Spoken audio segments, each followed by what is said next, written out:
Olá, eu sou Giovanni de Souza. Hoje é 1º de julho de 2020, são 21 horas e 27 minutos. Lição número 3 do dia 19 de julho de 2020. O despertamento renova o altar.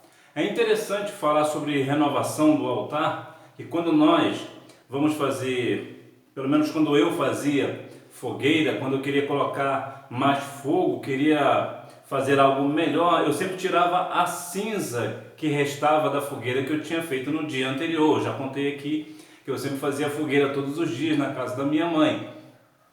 Então sempre quando no dia seguinte eu ia fazer uma nova fogueira, eu sempre retirava aquelas cinzas para fazer uma nova fogueira. E essa cinza, se nós formos trazer para os nossos dias, para a nossa vida espiritual, pode simbolizar o pecado. Então nós precisamos retirar o pecado, retirar tudo aquilo que não provém de Deus, para que o fogo do Espírito Santo venha queimar as nossas vidas. Texto áureo. Então Elias disse a todo o povo: chegai-vos a mim. E todo o povo se chegou a ele e reparou o altar do Senhor que estava quebrado. 1 Reis, capítulo 18, versículo 30. Verdade prática: Satanás jamais derrotará o crente cujo altar é constantemente renovado pelo Espírito. Então nós precisamos estar sempre neste intuito de sempre estar renovando o nosso altar. Introdução. Nesta lição iremos meditar sobre um fato que caracteriza o verdadeiro despertamento. Trata-se da necessidade que os homens passam a sentir de se chegarem mais perto do altar de Deus, a fim de estarem cada vez mais perto de Deus. Então o homem, por si, ele sempre tem uma necessidade de estar próximo de Deus, de estar perto de Deus. O coração arde anseia por este momento, por este fogo, pela presença do Senhor. O despertamento conduz o homem ao altar. Os judeus sentiam a necessidade do acesso a Deus que o altar lhes proporcionava. O propósito que traziam no coração ao retornarem do cativeiro precisava ser muito firme, porque estavam rodeados de inimigos cruéis. A Bíblia diz: o terror estava sobre eles por causa dos povos da terra. Por isso mesmo o povo sentia que precisava do acesso a Deus através do altar.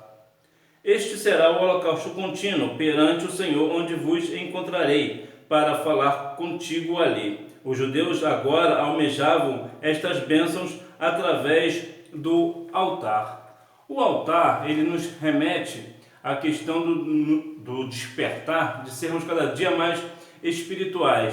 É o altar que nos aproxima mais de Deus. Isso eu digo na questão do Antigo Testamento, mas para frente nós veremos, falarei um pouco da questão dos dias atuais. Então o altar levava o povo mais a Deus, o povo estava mais sedento de Deus. O altar era uma ligação entre o homem e Deus. Então existiam sempre essa necessidade, eles sempre tinham anseio de estar no altar. Todos os despertamentos genuínos começam com a restauração do altar. No tempo do profeta Elias, nos dias do rei Acabe, o texto em 1 Reis, capítulo 18, versículos 16 a 40, no confronto com os profetas de Baal, a primeira coisa que Elias fez foi reparar o altar que estava quebrado. Depois sacrificou sobre ele e orou a Deus. O fogo desceu e o povo exclamou: só o Senhor é Deus, só o Senhor é Deus. O despertamento decorreu do concerto do altar. Bom, nessa questão do concerto do altar de Elias, é interessante nós notarmos e observarmos o que a Bíblia diz. Muitas vezes as pessoas dizem que Elias, antes de clamar ao Senhor, se consertou para depois vir a manifestação do Senhor. Não é isso que o texto nos fala. O texto fala que Elias consertou o altar do Senhor. Nos dias atuais, era algo como, só para deixar claro, Elias não estava em pecado ali. Elias não precisava reparar o seu altar. Por quê? Porque ele não precisava, naquele momento ali, ele não estava em pecado. Então era a questão do lugar, o lugar onde ele estava, onde ele iria a fazer o altar, o holocausto ali, era aquilo ali que precisava ser colocado no seu devido lugar. Por isso a Bíblia diz que Elias consertou o altar do Senhor e não do Elias. Então, é uma questão que é bastante notável a gente notar isso, colocar isso em pauta, porque muitas das vezes as pessoas acreditam, associam que Elias estava em pecado. E nesse ponto, Elias não estava em pecado. Se fosse para trazer para os dias atuais, seria algo como se nós fôssemos para um culto, por exemplo, e dar um exemplo aqui bem simples, e os bancos estivessem fora do lugar, então nós iríamos colocar os bancos, cada um em seus devidos lugares, para que depois fizéssemos o culto. Então, a dinâmica é essa daí, só que, claro, na questão ali de Elias, era uma questão mais plausível de se fazer, até porque nos dias atuais, a gente com banco ou não, no lugar ou não, a gente dá glória do mesmo jeito, a gente entra no manto da mesma forma, mas ali é só para a gente ter uma noção que é muito propagado que Elias estava em pecado, mas não, Elias não estava em pecado, foi o altar do Senhor que estava quebrado. Não é que Deus estava quebrado, não é que o Senhor estava quebrado, era somente o local precisava de reparo. Isso aqui que é o ponto aqui. Síntese do tópico 1. Todos os despertamentos genuínos começam com a restauração do altar. Por isso os judeus sentiam a necessidade de ter acesso a Deus através de um altar restaurado. Então nós vemos que vai falar sempre de altar restaurado, restaurar o altar e não a pessoa. Então, mais uma vez a questão de Elias estava reparando o altar, reparando o altar do Senhor que estava quebrado. Cristo, o centro da nossa comunhão com Deus. No tempo do Antigo Testamento, o altar era o ponto central do culto a Deus. No tempo do Novo Testamento, o sacrifício de Jesus no Gólgota é o grande acontecimento para o qual o altar apontava profeticamente. Então vemos que no Antigo Testamento era o ponto central,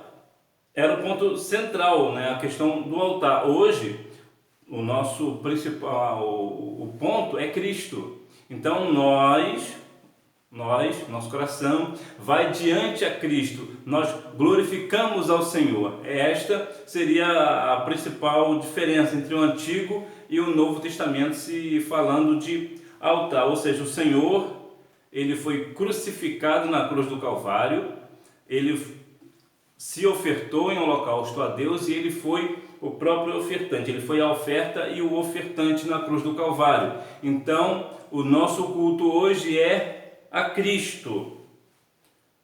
Toda a Trindade atuou ativamente na morte expiatória de Jesus.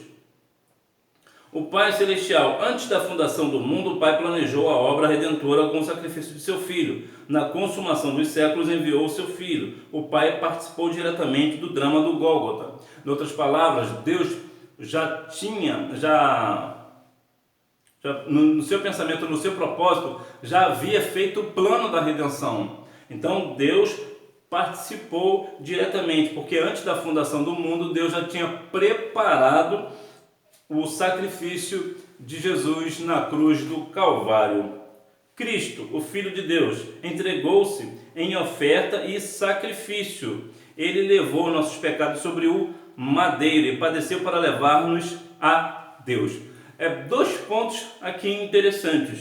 A primeira é que Cristo levou os nossos pecados sobre o madeiro. Então, como ele levou os nossos pecados, então nós agora somos co-herdeiros de Cristo. O que Cristo conquistou na cruz é direito nosso. Então, o ponto aqui principal é que Cristo, quando morreu na cruz do Calvário, nos redimiu do nosso pecado. Os nossos pecados foram limpos, foram purificados, foram levados no madeiro. E um outro ponto aqui interessante de falarmos é sobre a questão da cura.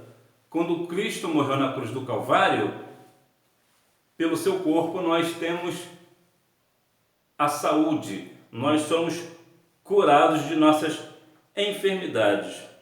O Espírito Santo ajudou o Filho a vencer todos os obstáculos que se levantaram contra ele, até chegar à cruz. Foi pelo Espírito eterno que Jesus se ofereceu imaculado a Deus. O Espírito Santo estava sobre o Senhor.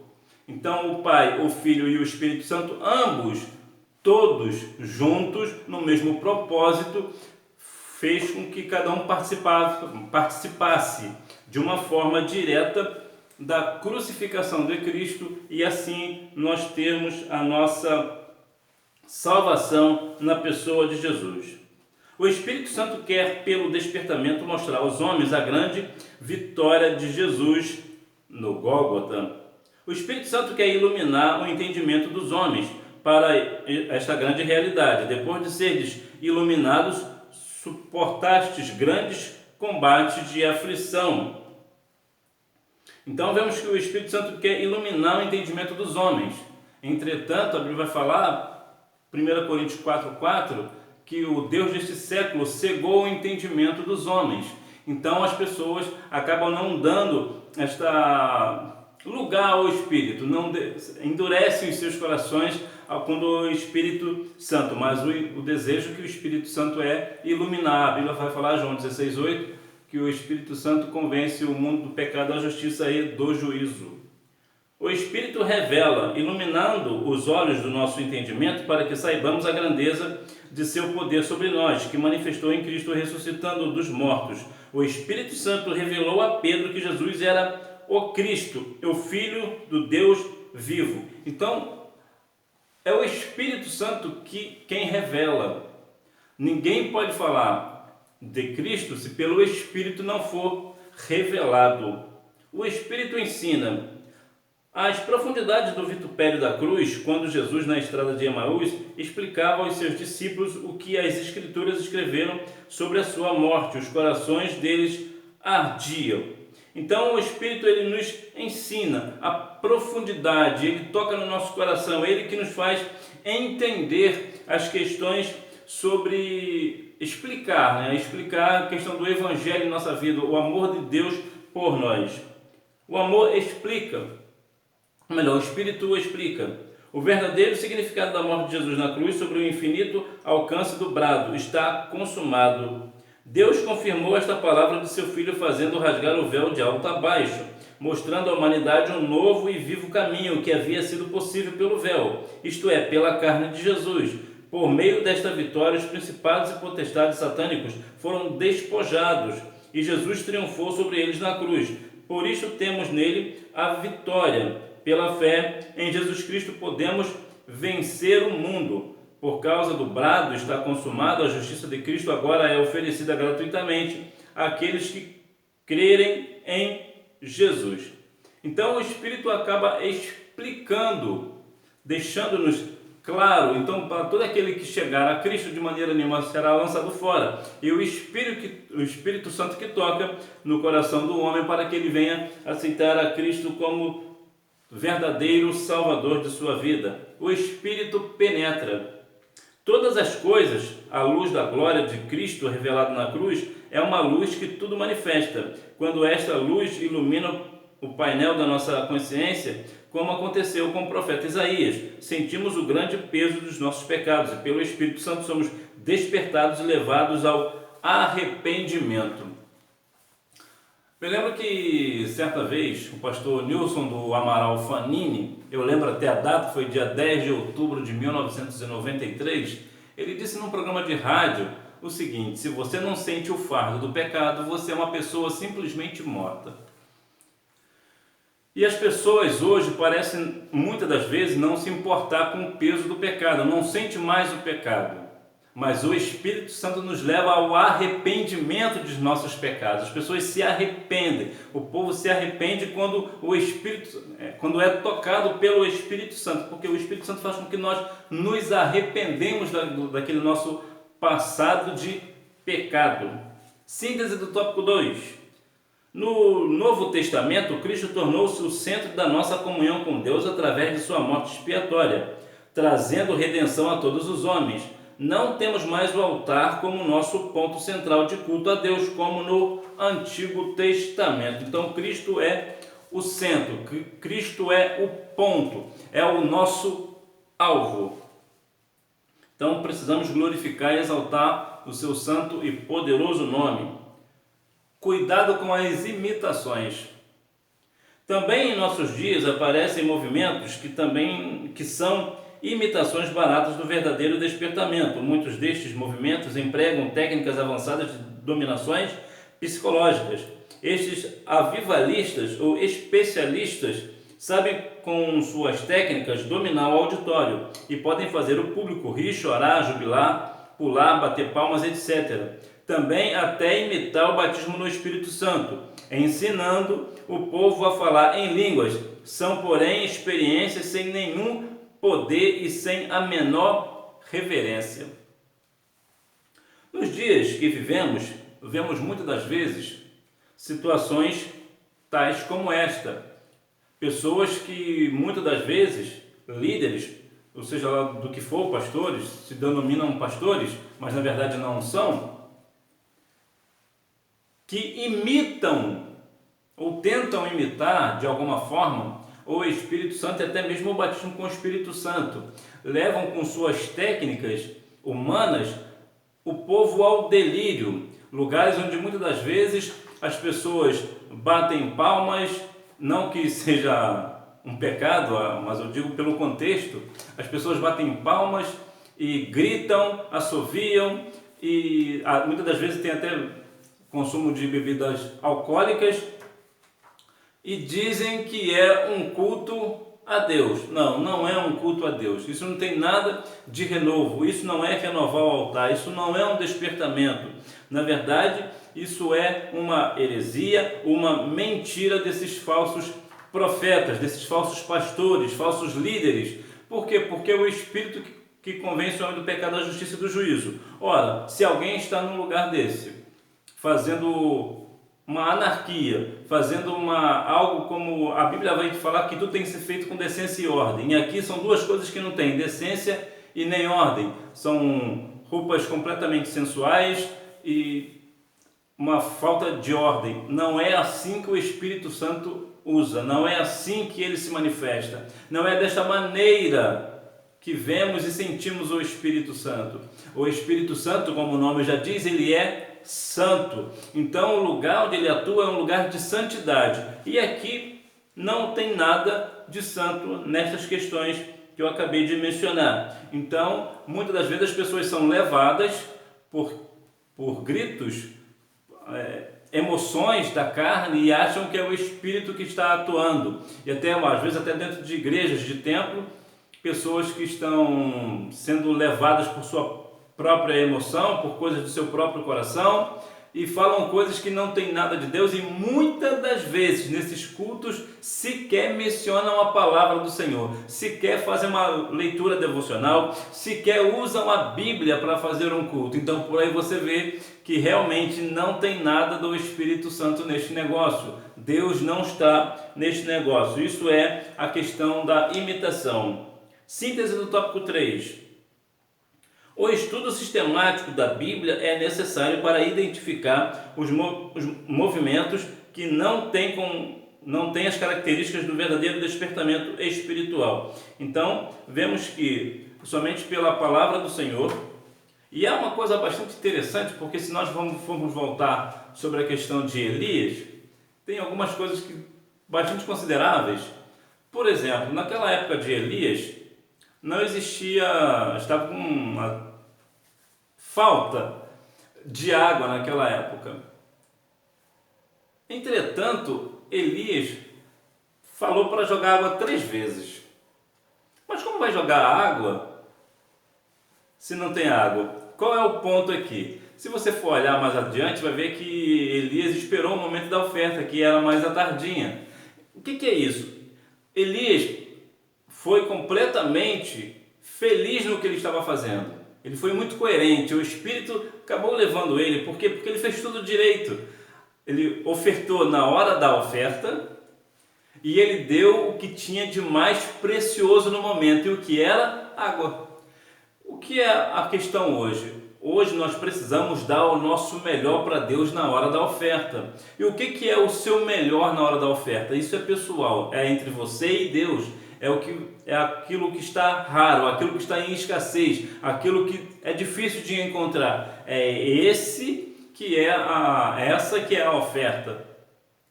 Então veja que para renovar o altar, quando nós jogamos a água, e nesse caso, se nós trazemos para hoje, vamos falar da palavra, a palavra do Senhor é a água. Então, quanto mais água, ou seja, quanto mais a palavra nós colocarmos no negócio, mais fogo pega. Mas muitas das vezes, o que nós vemos, que os cultos hoje não têm a palavra. Então, se não tem a palavra, não tem fogo. Olha que contraditório, justamente aquilo que o corpo de bombeiro usa para apagar o fogo é o que o crente usa para avivar, que é a palavra, que é a água. Então que nós venhamos a cada dia mais renovar o nosso altar, tirar as cinzas do nosso pecado, do disse-me-disse e de tudo aquilo que não provém de Deus e colocarmos mais água no negócio. Em vez de colocar lenha, a gente põe mais água, porque quanto mais água a gente pôr, que é a palavra, mais fogo nós teremos. Que Deus em Cristo continue abençoando a sua vida, que você tenha uma boa aula e lembre-se, quem faz a escola é o aluno. Tchau!